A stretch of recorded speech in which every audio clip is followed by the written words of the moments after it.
after leaving the site?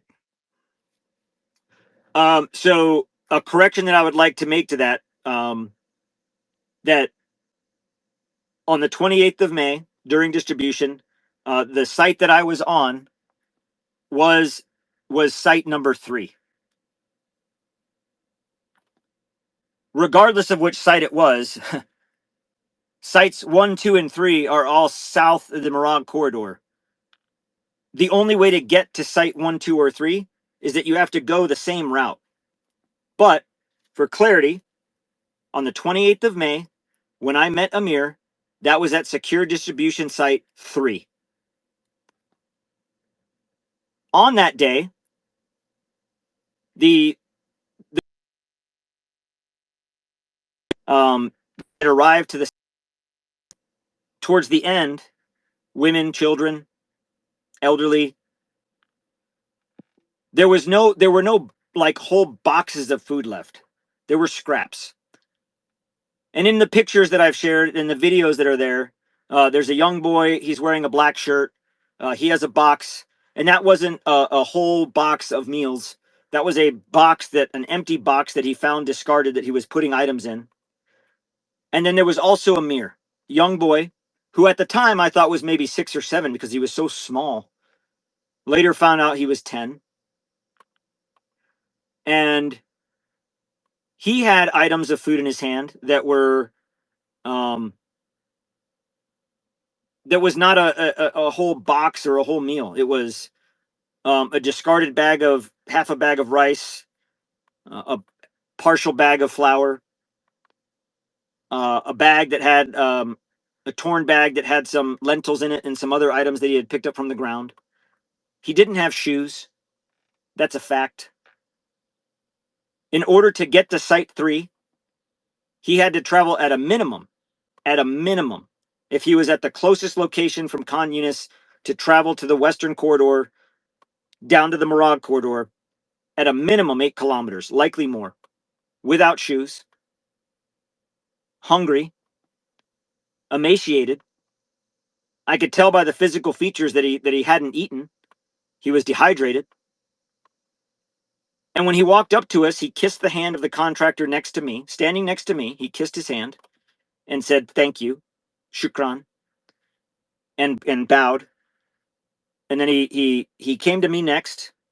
And as I put my hand out to put my hand on his shoulder, he kissed my hand and I put my hand on his shoulder. He had the items in his hand and he was thankful. And he said, "Thank you." And he placed his hands on my face and he thanked me.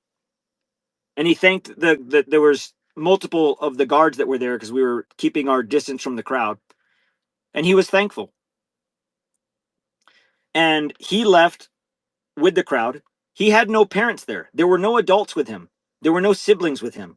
I know that because when he came up to us, there was no one with him. When he was in the group, there was no one with him. When he left from me and went back towards the group of the Palestinians that were there, that were then being pushed off the site with pepper stun grenades and tear gas, there was no one with him. I know that because I had walked back up there towards where the crowd was as they were leaving, and there was no one with him. And as that group was pushed off the site with warning shots, stun grenades, and tear gas, the IDF, as they had done every time before, began firing warning shots. And this is not something that I have made up.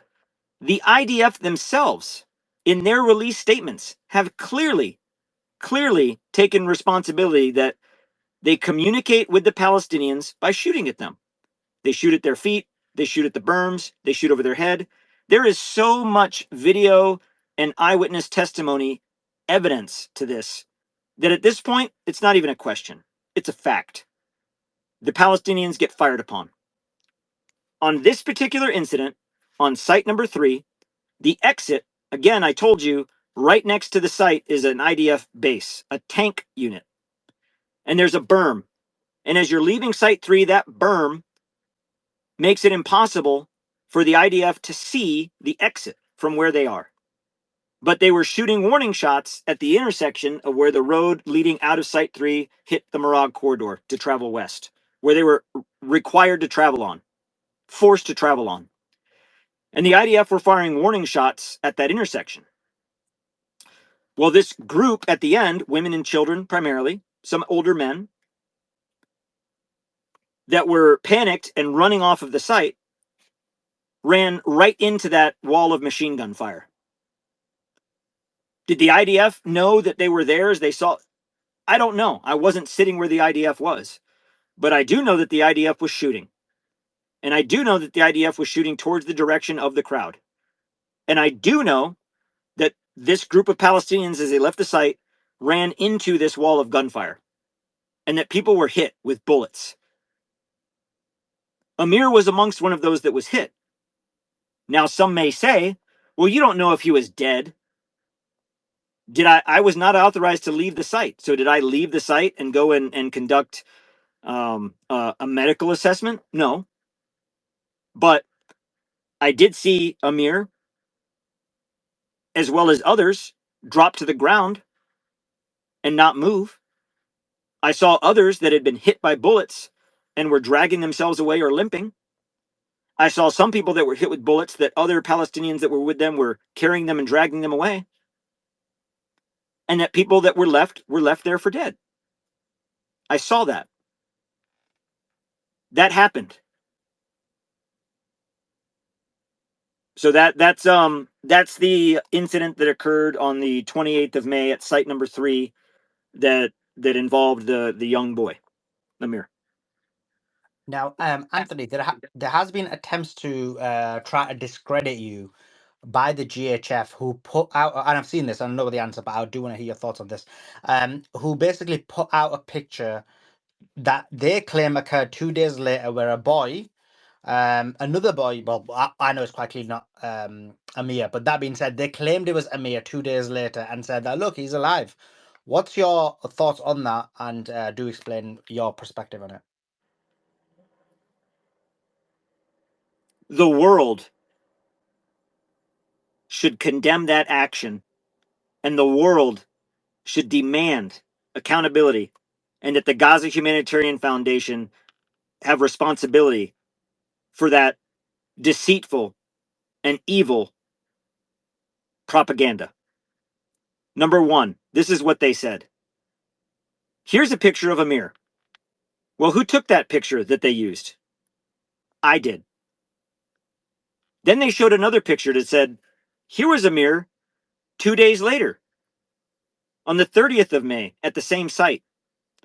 Well, that picture that they used of another boy that was not Amir, I took that picture. So when I say that that boy was not Amir, not only does he not look like him at all, that picture was taken from site number 4 on the 1st of June.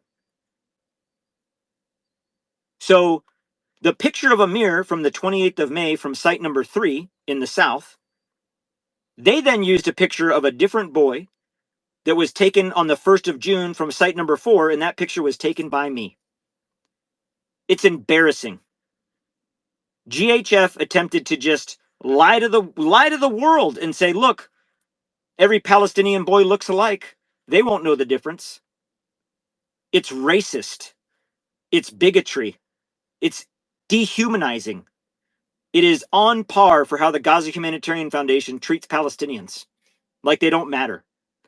That action, the world should condemn that. Yeah, I agree with you. And I just want to change direction slightly. So Jake Wood, the executive director of the GHF, resigned in late May 2025.